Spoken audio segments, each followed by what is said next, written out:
This video is Chapter 19, Section 2, Viral Structure and Reproduction.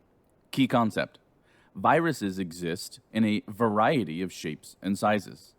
Main ideas: viruses differ in shape and in ways of entering host cells, and viruses cause two types of infections.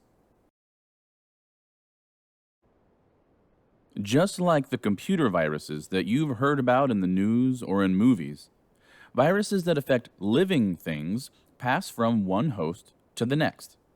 While computer viruses pass through networks from one computer to another, human viruses pass from one person to another.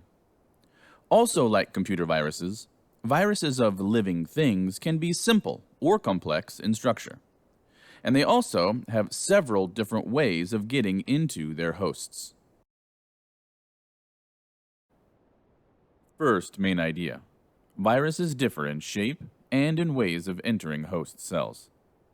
The idea that infectious agents cause certain diseases was a fairly new concept in 1892 when Russian scientist Dmitry Ivanovsky made a surprising observation.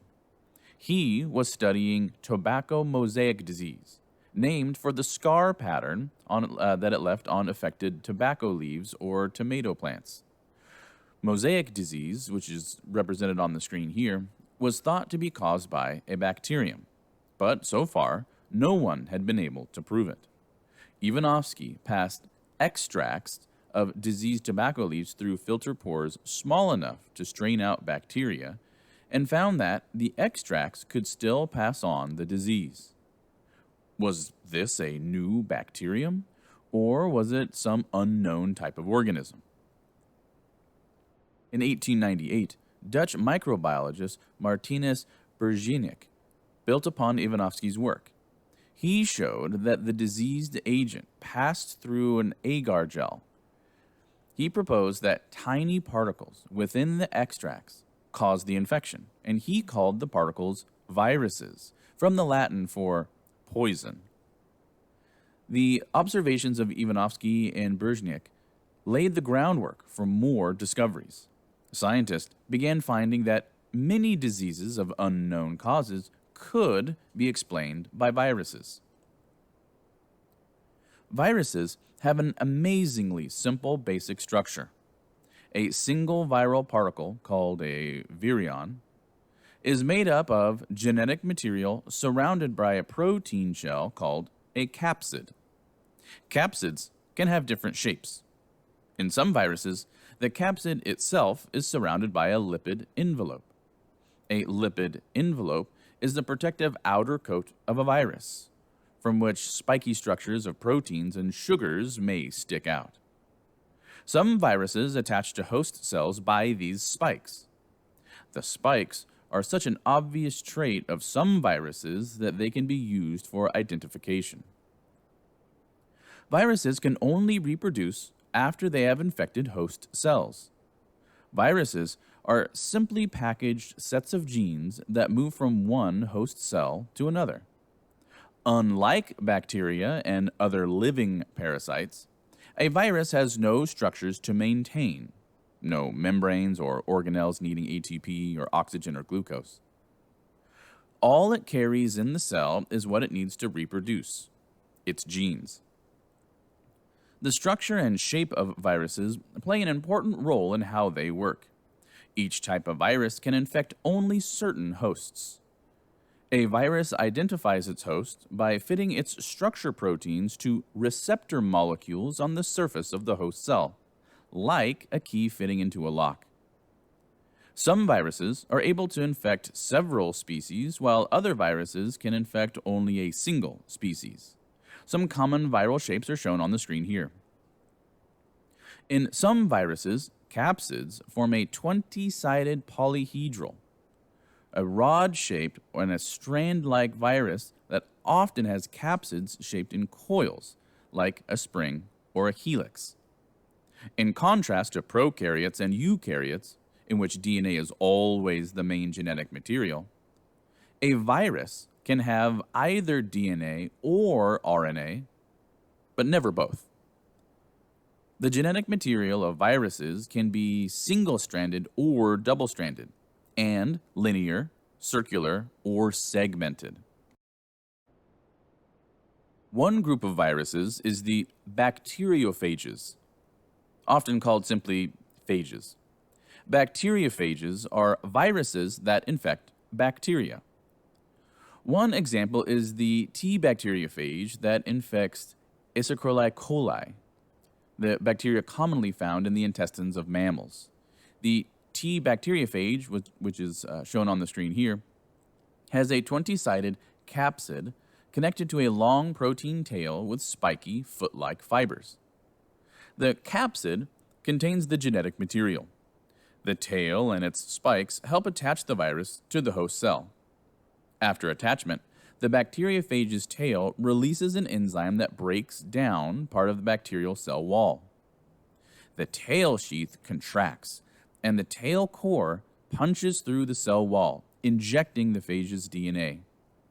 The phage works like a syringe, injecting its genes into the host cell's cytoplasm where the DNA is found. Viruses that infect eukaryotes differ from bacteriophages in their methods of entering the host cell. For example, these viruses may enter the cells by endocytosis. Endocytosis is an active method of bringing molecules into a cell by forming vesicles, or membrane-bound sacs, around the molecules. If the viruses are enveloped, they can also enter a host cell by fusing with the plasma membrane of the cell and releasing the capsid into the cell's cytoplasm. HIV is a virus that enters cells this way. Once inside the cell, eukaryotic viruses target the nucleus of the cell. Second main idea. Viruses cause two types of infections. The ways in which viruses enter and leave a cell may vary, but two basic pathways of infection are similar for most viruses.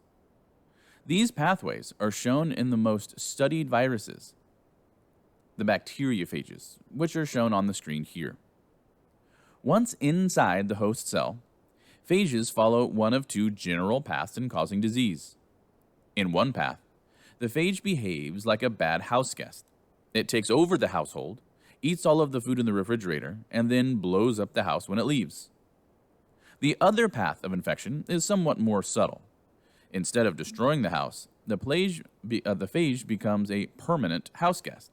Neither path is good for the host. Lytic infection is an infection pathway in which the host cell bursts, releasing the new viral offspring into the host's system, where each then infects another cell. When the viral DNA enters the host cell, it takes over control of the host's own DNA, turning on the genes necessary to copy the viral genes. Under the direction of these new viral genes, the host's DNA undergoes transcription and translation and produces capsids and enzymes. The enzymes then help in the copying of the virus's DNA. Using energy from the host cell, the capsids and viral DNA assemble into new virions. Viral enzymes dissolve the host membrane, releasing the new virus particles into the host's bloodstream or tissues, and destroying the host cell in the process. In a lysogenic infection, a phage combines its DNA into the host cell DNA. After entering the host cell, the viral DNA combines with the host DNA, forming a new set of genes called a prophage. A prophage is the phage DNA inserted into the host cell's DNA. In organisms other than bacteria, this stage is called a provirus.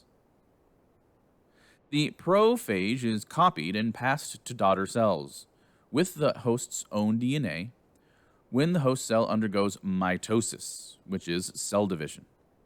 Although this process doesn't destroy the cell, it can cause change to some of the cell's traits. After the cell has been copied, the prophage faces two possible paths. A trigger, such as stress, can activate the prophage, which then uses the cell to produce new viruses. Or the prophage can remain as a permanent gene. This has been Chapter 19, Section 2, Viral Structure and Reproduction.